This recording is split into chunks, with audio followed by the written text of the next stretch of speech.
Admiring butter sculptures while buttering up some voters. That's tradition at the Iowa State Fair. Presidential candidates' favorite place to try to win over the Hawkeye State this year is no different. Most of the GOP hopefuls hit the stage to sell their platforms and prove just how much they love Iowa. Everything starts in Iowa. We all know that, don't we?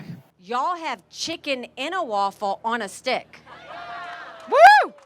I gotta try that one. And he stops and he says, "Daddy, is this heaven?" I said, "No, son, it's Iowa." Frontrunner President Trump skipped out on those stump speeches, but that did not stop him from becoming the fair's main attraction. He was swarmed with cheering crowds and some questions about his mounting legal troubles.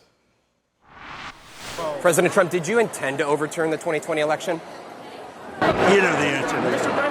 Mr. Trump, will you comply with the protective order from the judge? So what else? All right, let's discuss. Molly Ball, you were just back from the Iowa State Fair. I think you brought the Still wearing my press credential. pass. Yeah. I love it. I was really sad to miss it this year, actually. I've been to, God knows how many of them at this point. But it's, Butter Cow sends her regards. Oh, thank you. I really appreciate it. The visuals that we have from the ground there, and I know you talked to Ron DeSantis last night, and I would like to hear about that, but I kind of want to give people a sense.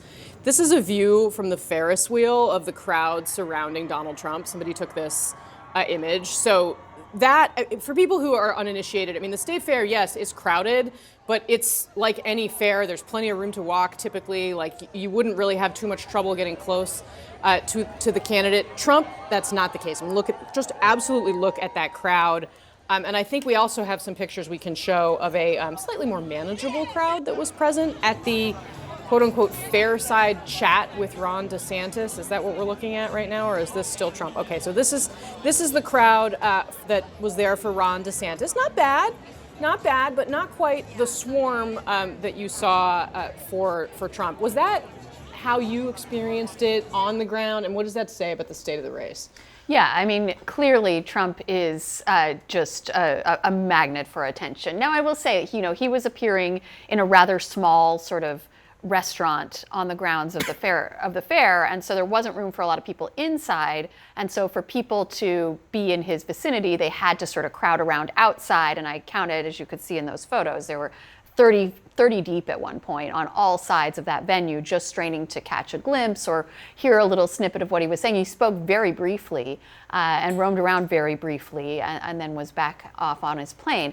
But it really symbolizes the way in which Donald Trump is the center of attention in the primary and the way that his sort of quasi-incumbent status gives him, a platform that none of the other candidates have. They are just not going to be able to compete with that level of attention. Now, as I remember trying to teach my 3-year-old at one point, attention can be good or bad. Not all attention is good attention, right? A lesson that seemingly Donald Trump never learned in his childhood. But that being said, that is, I think, the biggest problem for all these candidates is Trump just has that ability to draw a crowd. Yeah, although in some ways, all press is good press. The old adage also says that the toddler version of good attention is that anything goes. I mean, one of the challenges, as you were kind of outlining that, is also that these people that are running against Trump are sort of constrained in their ability to criticize him because the base is so fervent. I mean, the trolling from the Trump campaign in Iowa, do we have the airplane that flew with the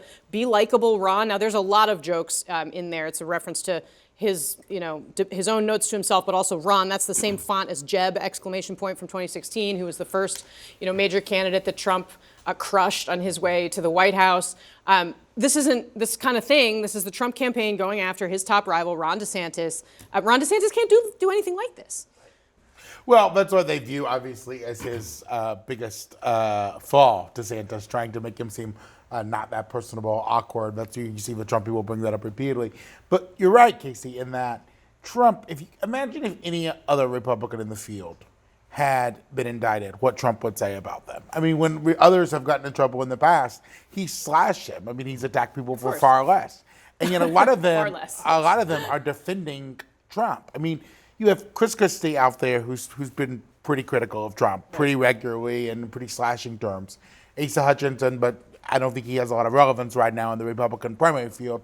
A lot of these guys, even Mike Pence at times has been critical of Trump, but has defended him at times as well. He sort of has straddled the line. A lot of these others want to keep Trump's voters as still liking them, potentially maybe as a second choice. I'm not exactly sure what the strategy is, but they don't want to alienate these people, so they refuse to criticize him. Yeah. So you sort of have him blanketing the airwaves and criticizing everyone else. I mean, he criticizes DeSantis sometimes 10, 15 times a day with all sorts of monikers, nicknames, policy wishes, everything. He goes after Mike Pence. He goes after everyone. And the response back is fairly muted. And I don't understand, I mean, maybe others are smarter than me and will figure this out, how you will beat someone if you are unwilling to take them on. But I guess we'll see. It's the point you can't beat someone with nothing, something with nothing. And I want to play, Sarah has been talking to Republican voters about Ron DeSantis. And that banner really underscores one of the central problems that we are hearing from some of these voters. Take a look at what they had to say.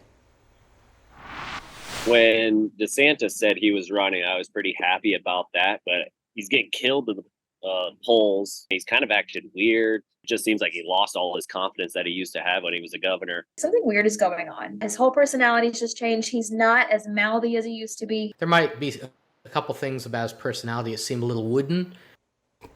Weird, wooden. What else have you learned? I got to tell you, he has been getting killed in the focus groups, and it's not even that kind of criticism. We always ask people, who do you want to see be the 2024 nominee? And 6 months ago, Ron DeSantis, he would always come up. He was the first one. If it wasn't Trump, it was him. People don't even mention him right now. We've had 2 groups in a row where nobody's even said his name. They've said Tim Scott. They've said Vivek Ramaswamy. And he's just not even getting mentioned. There was one guy who liked him. And he said, he's fine.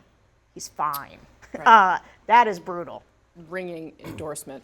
This is so interesting, too, because is there another candidate in the GOP right now who has tried to compete with Trump in almost the Trump lane as much as DeSantis? And we're hearing comments like that, and we're seeing his campaign go this way. He's almost tried throughout this campaign to out-Trump Trump, to compete with him on the right, and you're still seeing voters disappointed with his performance at this point. Well, and this is all, of course, heading into the first debate. We're going to learn this week whether or not Donald Trump is going to participate. But I just want to remind everybody what it was like last time when Donald Trump was on stage with some of these other candidates, and how we saw this phenomenon that we've just been talking about play out. Watch. I think you're on the wrong side of this if you're still arguing for a single payer system. I don't think you heard me. You're having a hard time tonight. Excuse me. 1 second. No. I The didn't simple want fact to is, get Donald, you cannot take more energy tonight. I like that. Donald, relax. Go ahead. I'm relaxed. You're the basket case. Worry about it, little Marco. I mean, Sarah. Oh, God. I'm having PTSD from 2016. But here's the problem. They're all doing that again, right? They're like Ron DeSantis and these other candidates are building the permission structure for voters to not care about Donald Trump's indictments because they rush to his defense. And as a result, as you were saying earlier, they become these bit players in the central drama around Donald Trump. And he's just like at the center of the stage, and there's no oxygen for anybody else. And this is how Trump is walking to this nomination.